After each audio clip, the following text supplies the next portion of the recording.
Okay, I probably should have started this from the beginning, but I am cutting down and repotting this plant that I have had for years. So the reason I wanted to bring you guys on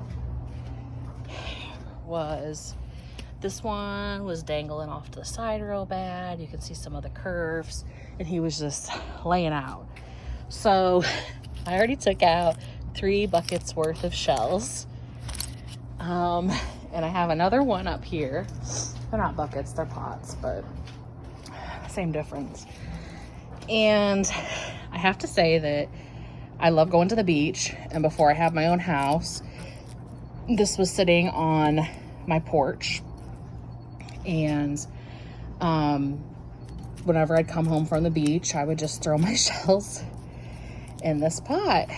And when I would water, the shells and the pebbles and the rocks would all go and fall into deeper and deeper into the roots here. So I absolutely adore Crystal, Plants with Crystal. And one of her recent recordings was a chunky soil mix. And I'm not quite sure that this is what she meant when she said a chunky soil mix.